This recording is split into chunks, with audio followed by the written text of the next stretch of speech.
क्या सिर्फ एक किताब हमें पूरे एमबीए की नॉलेज दे सकती है? Let's find out. दोस्तों, मैं हूं Nidhi, welcome back to the channel. आज के एपिसोड में बुक समरी के थ्रू मैं आपको एक ऐसे इंसान की कहानी सुनाने वाली हूं जिन्होंने दुनिया भर को प्रूव कर दिया कि फॉर्मल एमबीए कंपलसरी नहीं है to understand the nuances of business. The book I am talking about is the personal MBA और इसके ऑथर हैं जॉश कॉफमैन। जॉश एक इंडिपेंडेंट बिजनेस टीचर और एजुकेशन एक्टिविस्ट हैं। He is the best selling author of books on business, entrepreneurship, skill acquisition, applied psychology and practical wisdom. Like many of you watching the video, George ने भी technology में graduation करने के बाद एक अच्छी सी प्लेसमेंट के लिए ट्राई किया और उनका प्लेसमेंट हुआ multi billion dollar conglomerate Procter and Gamble, जिसे हम पीएनजी भी बोलते हैं। Obviously he was very excited about the bright future ahead, अच्छी नौकरी, अच्छा पैसा। लेकिन जब वो ऑफिस पहुंचे और उन्होंने अपने कलीग्स के साथ इंटरैक्ट करना शुरू किया, that is when he found out कि भाई सभी ने किसी ना किसी बड़े कॉलेज से एमबीए किया हुआ है। So on one hand he was feeling very small कि यार मैंने तो सिर्फ ग्रेजुएशन करी है। लेकिन लकीली उन्हें एक बहुत इंपॉर्टेंट बात समझ आ गई कि प्रोफेशनल करियर में आगे बढ़ने के लिए बिजनेस, मार्केटिंग, फाइनेंस, इन सभी स्किल्स का होना बहुत ज़रूरी है। Even if you wanted to do business in future, तभी भी ये स्किल्स तो आने ही चाहिए। तो उन्होंने सोचा कि बाय होक और क्रुक भाई मुझे किसी भी तरह एमबीए करनी ही होगी, वरना मैं पीछे रह जाऊंगा। So major FOMO situation. So he started researching about colleges.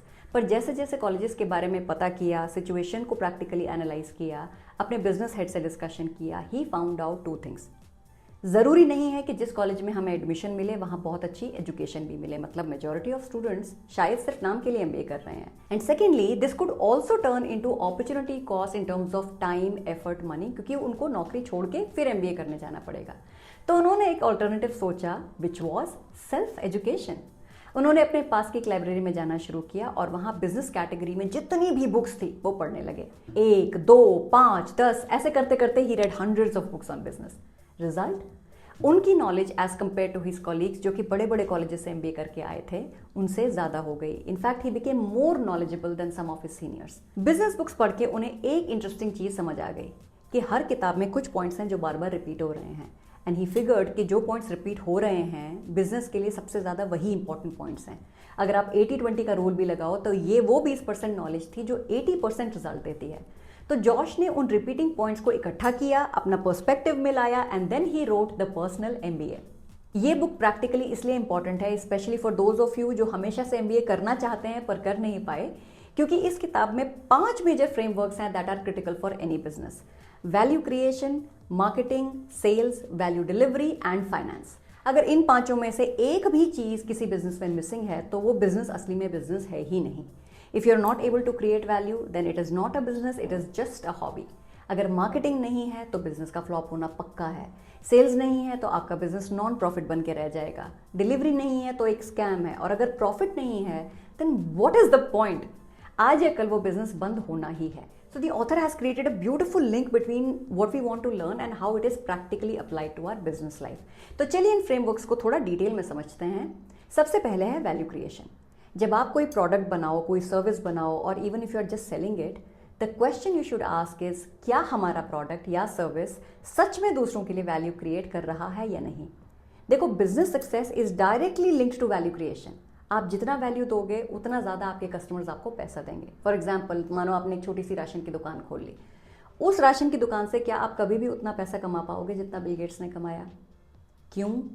क्योंकि ग्रोसरीज बेच के आप सिर्फ कुछ लोगों के लिए वैल्यू क्रिएट कर सकते हो, जबकि बिल गेट्स के पीसी ने लाखों करोड़ों लोगों के लिए वैल्यू क्रिएट करी है across the globe. Moral of the story, जितनी ज्यादा वैल्यू उतना ज्यादा पैसा, उतनी ज्यादा बिजनेस सक्सेस। नेक्स्ट फ्रेमवर्क है मार्केटिंग। डू यू नो कि बड़ी बड़ी कंपनीज हर साल 15 बिलियन से भी ज्यादा का खर्चा करती हैं जस्ट टू एडवर्टाइज और market about kids and their category. अब आप खुद सोचो कि अगर मार्केटिंग इंपॉर्टेंट नहीं होती तो ये जो बड़ी बड़ी कंपनीज है जहाँ पे ए लेवल एनालिस्ट बैठे हैं, बिजनेस लीडर्स बैठे हैं, क्या वो कभी भी मार्केटिंग पर इतना पैसा खर्चा करते? आप चाहे कितना भी अच्छा प्रोडक्ट बना लो, अगर लोगों को उसके बारे में पता ही नहीं चलेगा तो वो खरीदेंगे कैसे? You have the answer and that is why appropriate marketing is very important for business. हाँ, पॉइंट टू रिमेंबर इज कि आप जो भी मार्केटिंग एक्टिवेशन करें, अपने टारगेट ऑडियंस को हमेशा ध्यान में रखें। फॉर एग्जाम्पल, अगर कोई फैमिली कितनी भी ऑटोमोबाइल क्रेजी है, अगर उस फैमिली में सभी सीनियर सिटीजन हैं तो वो हाई स्पीड कार्स नहीं खरीदेंगे। The third framework is sales. लोग तब तक आपके साथ बिजनेस नहीं करेंगे, आपका प्रोडक्ट या सर्विस यूज नहीं करेंगे जब तक उनको आप पर ट्रस्ट ना हो जाए। फॉर एग्जाम्पल अगर आपके सामने दो प्रोडक्ट्स में रख दूँ, one is made in China, one is made in Japan, तो आप कौन से प्रोडक्ट में ज़्यादा कंफर्टेबल फील करोगे? मेरे हिसाब से majority of you will by the Japanese product, क्योंकि हमें उस पर ट्रस्ट है। अब हो सकता है चाइनीज प्रोडक्ट भी बहुत बढ़िया हो, जापानीज प्रोडक्ट से भी अच्छा हो, लेकिन trust is related to Japanese product. So sales is equal to trust plus belief. Value creation, marketing और सेल्स के बाद अगला फ्रेमवर्क है वैल्यू डिलीवरी। वैल्यू डिलीवरी का मतलब है delivering more value than your customers expect. For example, आपने online कुछ ऑर्डर किया which was suppose to reach you in 7 days, and आप मन में सोच रहे थे कि यार काश मेरा ऑर्डर जल्दी डिलीवर हो जाए, एंड गेस व्हाट, आपका वही ऑर्डर आपको 4 दिन में मिल जाता है।